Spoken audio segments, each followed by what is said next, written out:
health insurance if the plan Democrats presented today passes. But how many House Democrats will actually vote for the plan? Will any Republican support it? Joining us now, the man whose job it is to whip up the votes, the number 3 Democrat in the House, the Majority Whip, James Clyburn of South Carolina.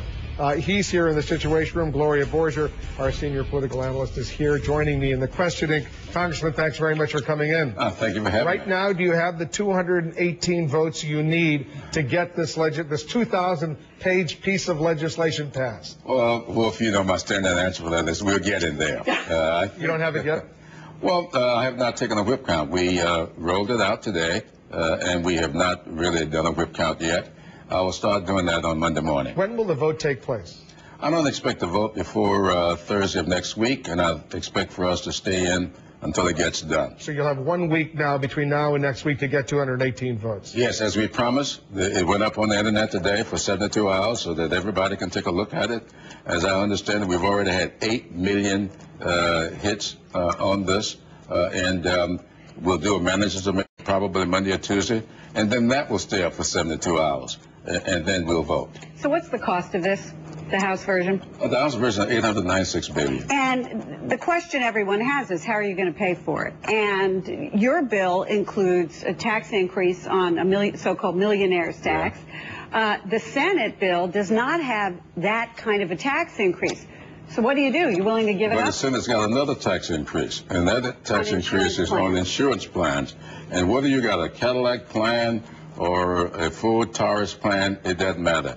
I do not believe that we ought to be taxing that kind of benefit, because that would, in fact, be a tax against So where's the middle ground? Americans. Where's the middle ground on how you pay for it between the Democrats in the House and the Senate? I don't know there's a middle ground. I think the way we're doing it is the best way to do it.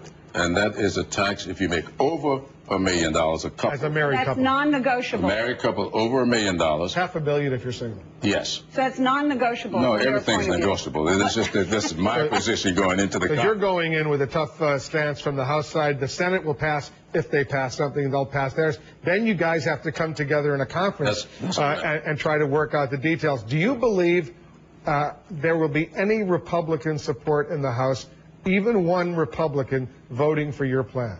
Well, I don't think so. We aren't planning. So you're just assuming the Democrats will have to carry. Now, you have a large majority, and so you shouldn't have any problem, except for the fact you have some Democrats who are moderate, the so-called blue dogs, who are very nervous about the public option, even the compromised public option that you have. And you have other Democrats who are very liberal on the left, who don't think you're going far enough, and they may be reluctant to support it. You know, the interesting thing about those so-called public options is that the plan that was most preferred by the progressives, that is the so-called Medicare plus 5 reimbursement rate, and the plan that was most preferred by the blue dogs, the negotiated rates, won.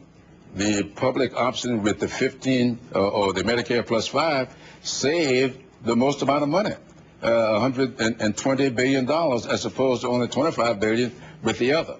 So I do believe that if you look at this, it is very hard to say what's the liberal plan and what's the conservative plan. Will you give some of those blue dogs, those moderate or conservative Democratic members, a pass and say, you know what, we know you're in a tough conservative district, you got a re-election coming up in a year, you don't have to vote for it? Well, a lot of people will not be able to vote for this for various reasons. I think that we've been focusing so much on the so-called public option that we have not looked at other things. And there are a lot of other things in this bill that we've got to get reconciled, and that's why we will be doing a manager's amendment. Not to worry about how to pay for it, not to worry about the exchange, but look at other things in this bill, immigration, abortion, all these things are things that we are going to be working with. And let me ask you about abortion, because that's a great deal of concern to some members of Congress, that no federal money go to fund abortions. That's and let's listen to Congressman Stupak and what he says about He's that. a Democrat. He is a Democrat. And a very good friend. We feel we have enough votes, 218, to block the rule, to block the bill from coming to the floor. We should not use public funds to pay for abortion. If you want that service, you should pay for it out of your own money and not ask the government to pay for it. So you're going to listen to him? Absolutely. That's current law. That is current law. Are you going to specify The it, Catholic Church, the Catholic bishops wrote you a letter saying they're not happy with the way any one of these bills, the 5 bills, the 2 in the Senate, the 3 in the House, phrase the language that would make it absolutely positively clear that not a penny of any of this would go to fund abortion? And can you restate it then in the legislation? Well, here's the thing you have to be very careful of. You could very well say that anybody who participates in this exchange, if they have an insurance company, even outside of the exchange, where the insurance company may pay or reimburse for abortions, then that insurance company participating in the exchange may not be allowed to participate in the exchange for offering these kind of policies outside of the exchange. That's what we're being very careful about here. We cannot superimpose these things on the private sector in such a way that it may be interpreted as forbidding them from participating. Is Congressman Stupak satisfied with the language in there right now? Well, I don't think he's quite satisfied with the language. Are you ready to change it so he will be satisfied? I'm ready to work with Bart, who is one of my best friends. I spend more evenings with him than with anybody else, I suspect, up here. And I believe that we're going to get there. Now, Congressman Grayson, also a Democrat, has been quite outspoken during this health care debate. Democratic congressman from Florida. And he apologized. He called a member of the Federal Reserve, and this is a quote, a K Street whore.